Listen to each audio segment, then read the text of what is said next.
Hi అండి, అందరికీ నమస్తే. వెల్కమ్ టు అశ్వినీస్ వంటల ఛానల్. ఈ రోజు వీడియోలో కప్పు పెసర్లతో చాలా టేస్టీగా పాయసం అనేది ప్రిపేర్ చేసుకుందామండి. ఫస్ట్ అయితే ఈ కప్తో ఒక కప్ అన్ని పచ్చి పెసర్లు ఒక కుక్కర్లోకి వేసిండానండి. ఇప్పుడు దీంట్లోకి నీళ్లు వేసుకొని ఈ పెసర్లని ఒకసారి బాగా కడిగేద్దామండి. కడిగేసేసి నీళ్ళు వంపేసుకుందాము. నీళ్ళు వంపేసిన తర్వాత దీంట్లోకే ఏ కప్పుతో అయితే మనం పెసర్లు తీసుకున్నామో అదే కప్పుతో 3 కప్పులన్నీ నీళ్లు వేసి కుక్కర్కి మూత పెట్టేసి 4 విజిల్స్ వచ్చేంత వరకు మీడియం ఫ్లేమ్ మీద ఉడికించుకుందామండి.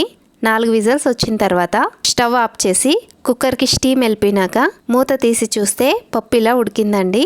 ఇప్పుడు దీన్ని ఒకసారి కలిపేసేసి ఇప్పుడు దీంట్లోకి ఏ కప్పుతో అయితే మనం పెసర్లు తీసుకున్నామో అదే కప్పుతో 1.5 కప్ అంతా బెల్లం తురుము వేసిండానండి. నేను తీసుకున్నటువంటి బెల్లం తురుము ఆర్గానిక్ బెల్లం తురుము అండి. మీరు కావాలనుకుంటే చక్కెర వేసుకోండి ఫ్రెండ్స్, లేదంటే మామూలు బెల్లం తురుము కూడా వేసుకోవచ్చు.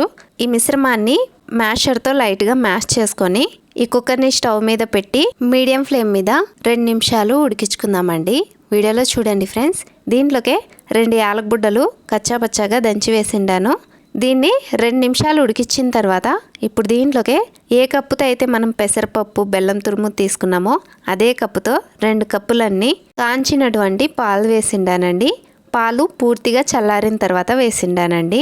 ఇప్పుడు ఈ మిశ్రమాన్ని ఒకసారి కలిపేసేసి ఈ పాయసాన్ని మీడియం ఫ్లేమ్ మీద ఉడికించుకుందామండి.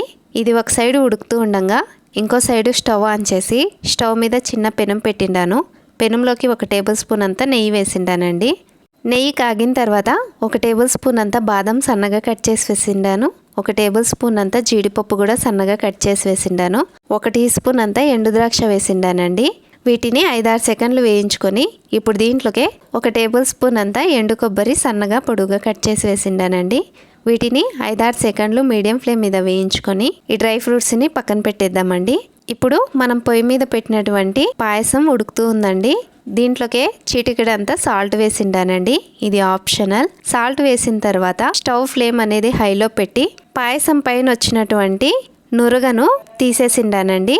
ఇది ఆప్షనల్, మీరు కావాలనుకుంటే తీసేయండి ఫ్రెండ్స్. ఇప్పుడు మళ్ళీ ఈ స్టవ్ ఫ్లేమ్ అనేది తగ్గించేసేసి మళ్ళీ ఒక 5 నిమిషాలు ఈ పాయసాన్ని మీడియం ఫ్లేమ్ మీద ఉడికించుకుందామండి.